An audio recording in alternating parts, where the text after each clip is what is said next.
በፋሚሊ ዙሪያ ላይ ሁሌ የምናገረው ነገር ምን አለ፣ እንደ ፋሚሊ ማለት ነው ሁላችንም የተለያየን አስተዳደግ ቢኖረንም ያለፈን ባክግራውንድ ጉዳት ሊኖረው ይችላል፣ ጥቅም ሊኖረው ይችላል። የተጠቀምነው አለ፣ የተጎዳነው አለ። በተቻለን መጠን እዚህ ጋር ፊልትሬት ማድረግ ያለብን እኔ የሚመስለኝ የእኛን ህይወት አይተን ያንን ብቻ ትክክል ነው እያል አዲሱ ትውልድ ላይ ለመጫን መሞከር ትክክል ነው ብዬ አላምንም። በእኛ ጊዜ ጥሩ ነገሮች ነበሩ፣ አዎ። መጥፎ ነገሮች ነበሩ፣ አዎ። ኦፕን መሆን አለብን። ለምሳሌ አሁን በቃ ጨዋታ ሲባል አሁን ምን ጨዋታ አለ ብዬ ተስፋ ማስቆረጥ የለብኝም። አሁን ያሉት ልጆች አሁንም ጨዋታ አለ፣ ግን እንዴት ይጫወቱ ነው፣ እንደሱ ሳይጎዱ እንዴት ይጫወቱ።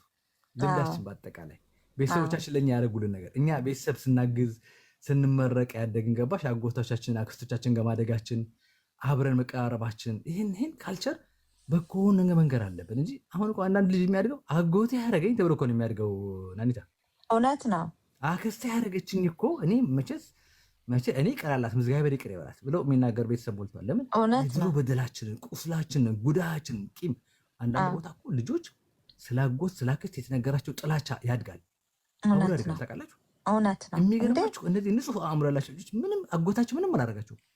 ከእናታቸው ጋር ጣቶ ሊሆን ይችላል፣ በሆነ ነገር በቤት በውርስ በገንዘብ የተለያዩ ነገሮች አሉ። ያለፈው ነገር ጥሩ ነገርም አለ፣ መጥፎ ነገርም አለ። ብንችል በጎውን ነገር ማስተላለፍ ብንችል፣ ለምሳሌ የተጣላንበትን ከማውራት የተግባባንበትን ለምን አናወራ? ከአክስት ጋር ያሳለፍነው መልካም ነገር ከአክስት ጋር እንዲህ አድርገን ከአጎት ጋር ስለ ዘመድ ስንነግራቸው ከዛም ሰው እንዳታምኑ እያል ደግሞ እንመክራቸዋለን። አይታችሁ ሰው ማመን መቅበር ነው፣ ቀብሮ ነው።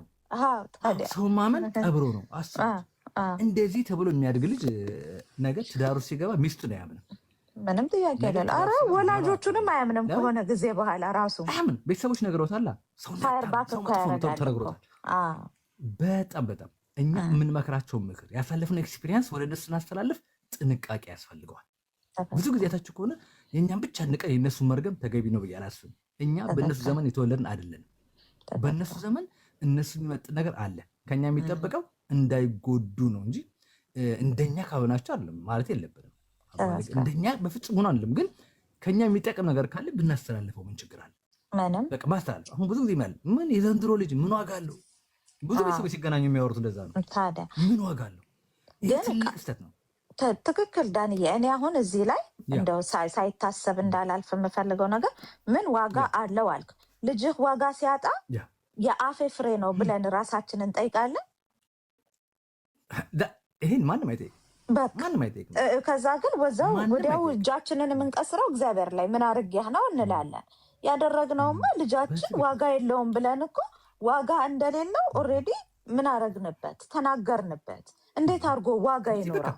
በቃ ዳስ ፖይንት እኮ ዋጋ የለም ተብሎ ያደገ ሰው ዋጋም ከየት ያገኝ? እስኪ ንገሩኝ። ለምሳሌ ያን ማይንድ ሴት ያደኩኝ እኔ ከየት ነው ማገኝ? ከዚህ በፊት ተናግሬያለሁ። እኛ ቤት 2 ሰራተኞች ነበሩ። ነግሬሻለሁ።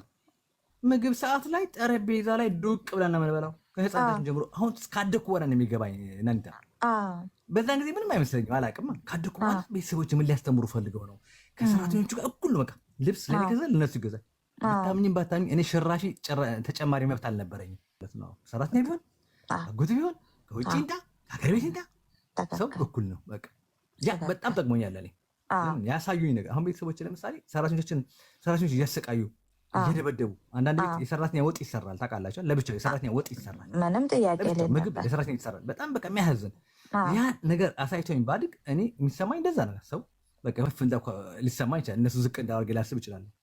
ያን ላስብ አልችልም። አሁን በቃ በጣም ማከብራቸው የትም ቦታ ያሉ ሰዎችን በሰውነታቸው ነው በቃ መቀበል ያለብኝ። ያን ቤተሰቦች በደንብ ቀርጸውታል። ያን ጠቅሞኛል ለእኔ ብዬ ማሰብ እና ብዙ ጊዜ ግን በልጅነት የምንቀርጻቸው ነገሮች ቀልድ ይመስላሉ። ንግግሮች ከዚህ ብዙ አውርተናል። ቅጽል ስሞች፣ የማይሆኑ ምሳሌዎቻችን። አንዳንዱ ምሳሌ እኮ ጭራሽ መጥፋት ያለበት እኮ ነው። ሴትና አህያ ዱላ ይወዳል ብሎ እኮ ትምህርት ቤት ውስጥ የሚነገርበት ዘመን እኮ ነበር። ካስታወስሽ ሰውን ከእንስሳ ጋር ዝቅ ማድረግ፣ ሕፃንና ጫማ አልጋ ስር ሕፃንና ጤና ማለት ቀላል አይደለም ለማለት ፈልጌ ነው። ሁላችንም እንደ ቀልድ የምንላቸው ነገሮች፣ የማይጠቅሙ ነገሮች፣ እህቶቻችንን ወንድሞቻችንን ዝቅ የምናደርግበት ነገር ገብቶሻል? ለምሳሌ እህት ያለች ይላል፣ እህቴ ከቤት አትወጣም ፋራ ናት ይላል አንዳንድ ወንድ። አስቢ፣ የራሱን እህት ከቤት አለመውጣቷ ፋራ አድርጎ ያስባታል። በጣም እርስ በርሳችን ያለን ግንዛቤ አንዱ ያወቀውን ግድ ማወቅ የለበትም። አባባሌ ገባሽ? እኔ መውጣት ላይወድ እችላለሁ። እኔ መጽሐፍ አንዱ ፊልም ይወድ ይችላል። ሰው በማንነቱ እሷ ባለችበት እሱ ባለበት መከባበርን መልመድ አለብን። ሰው ባለበት ማለት ነው። ከዛ የሚጠቅመውን የጋራ ነገር እናድርገው ነው የኔ ፖይንት። የሚጠቅመውን የጋራ እናድርገው፣ ስለሚጠቅም ነው። ሰላም የሚያመጣውን ለሰው ልጅ አሳሰብ በጎ የሆነውን ነገር በትዳር በህይወት በቢዝነስ በተለያዩ በትምህርት ስንገናኝ በቃ ሳናፍር የምንገናኝ ሰዎች መሆን አለብን። ሳናፍር በቃ ንግግሮቻችን ምንድን ናቸው? ስርዓት ያለው ንግግር ነው እያየን ሰማ ነው። ቤተሰብም አሁን ያለው ዘመናዊ ቤተሰብ ልጆች ፊት ያው ታውቂያለሽ ጭቅጭቁ ምናምኑ ቀነስ ማድረግ። ድሮ እኮ አንድ ክፍል የነበረችን እንበለ ቤታችንም ድህነትም አለ 2 3 4 5 ክፍል የሌለው ሰው ሊኖር ይችላል። ሳሎን ላይ ቁጭ ብሎ እናትም ልጅም ሲሳዳደቡ ቁጭ ብሎ የሚያህፃን ይኖራል። አሁን ጊዜው ተቀይሯል። ልጆች መኝታ ቤት አላቸው፣ አባትና መኝታ ቤት አላቸው። ለብቻቸውን ማውራት ይችላሉ። ሰብሰብ ብሎ እስኪ ችጋችን ነገር እናወራባት እንጂ ልጆቹ ፊት አስቢ እስኪ እናቱን የሚያዋርድ አባት ምንድን ነው ያለ በርቱ ነው የሚለው። እኔም እንደዚህ ያደርጋል አንተ ደግሞ ስታድግ ሚስትን በቃ ፊታት ለሴት ፊታት ስጥ እያለ የሚያሳድግ ሰው አለ። ታውቃላችሁ ለሴት ፊታት ስጥ የሚያሳድግ ሰው አለ። በጣም መቅረት ያለባቸው ነገሮች ሌላ ተጣተን ስንመጣ አንተ ሴት ነህ ሳትመታው እንዴት ትመጣለህ ይባላል። ይሄን ታውቃላችሁ። ወጥተን እንደገና በልህ እንደባደባለን። ጥፋትን በሰላማዊ ነገር በፍቅር ማስተማር ሲቻል እኔ አሁን ከሰው ተጣልቼ መጣሁ ቤቴ ምን መሆን የሚገባው ምንድን ነው? መጣላት ተገቢ አይደለም። መጣላት ይጎዳሃል ሳይሆን እንደ አንተ እጅ በሶ ጨብጧል አትለውም ነበር፣ አፍንጫውን አትለውም ነበር። ጥፋትን ወደ ጥፋት እኮ መጨመር እኮ ነው። ስታስብ ጥፋትን ደግሞ ይሄን የተማርከው ከወላጆች በህይወት ትረስት በምታረጋቸው ሰዎች ማለት ነው። አስበው በጣም ስትናቅ ከዛ አሁን አንተ ወንድ ነህ አንተ አሁን የኔ ልጅ ነህ ስትባል ቀጣይ በድንጋይ ሰው የሚያስቀኝ ቤተሰቦች አንተ በሶ ጨብጠሃል የሚታበባል እሱ ሲመታህ አንተ በሶ ጨብጠሃል አንተ የማን ጎፈር ይሳበጠር ነበር ትባላለህ። በቀጣይ የምትጣላው ሰዎችን ውስጣቸውን ሰልፍ ኮንፊደንስ ለማስተማር ድብድብ አይደለም ማስተማር ያለብን። ሰልፍ ኮንፊደንስ ማስተማር የምንችለው በስርዓት ነው። ሴት ልጅም ከሆነች ወንድ ልጅም ራሷን መጠበቅ ራሷን መከላከል የምችልበት መንገድ ማስተማሪያው ድብድብ አይደለም። ወንድ ጋር መጣሽ በጥፊ ወይ በቦክስ ታላጊ ይሄ መፍትሄ አይሆንም። ብዙዎቻችን ኃይልን እንደ መፍትሄ ተደርገን ያደግነው ገባሽ? በቃ አላጋው እንበለው ዘፈኖቻችን ምንድን ነው የሚሉት?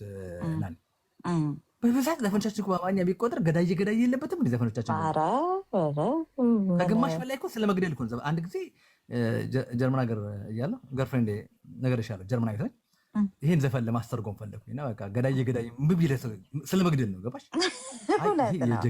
የጀግንነት ዘፈን ነው አልኳት። ምንድነው ከጀግንነቱ ጋር ምን ያጠቃልላል? አይ ይሄ ስለ ሄሮይዝም ነው የሚያወራው፣ ስለ ፓትሪዮቲዝም ነው የሚያወራው። ምንድን ነው የሚለው አለ። ጠላትን መግደል ነው። መግደል አለች። ደነገጠች። መግደል ለምን አለች።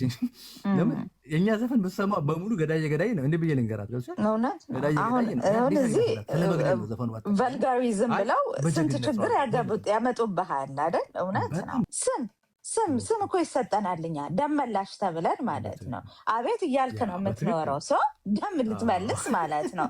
እውነት እናሳዝናለን አለብህ። ታዲያ ሌላ ምን ማአት ስሞች አሉ እንደዚህ አብሶ ወደ እና ኢቭን ስራውንም እንድታደርግ ተብለህ እየተጠራህ ኤቭሪዴ በሱ እንግዲህ አስበው። በጣም ትንሽ ከበድ ይላሉ አንዳንድ የሀገራችን ስሞች ትእዛዝ ናቸው። አንዳንዶቹ ለምሳሌ አንዱ አንድ ልጅ የሚያስቅ ልጅ አለ። አሁን አሸብር ተብለህ አድርገህ ሰላም እንዴት ትፈጥራለህ? አንዱ ነው አልኩህ እኮ ታዲያ ትርጉሙ አንዳንዴ እኛ ግን ከምን ይላል አንዳንድ ሰዎች አሉ።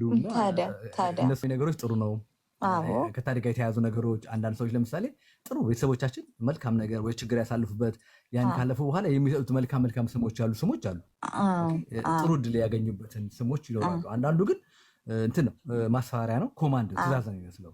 ትእዛዝ ነው በቃ። እርገጣቸው ለምሳሌ እርገጥ ነው በቃ እርገጣቸው።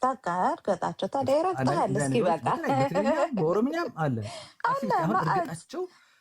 የእኛን ሀዘን የምንጽናናባት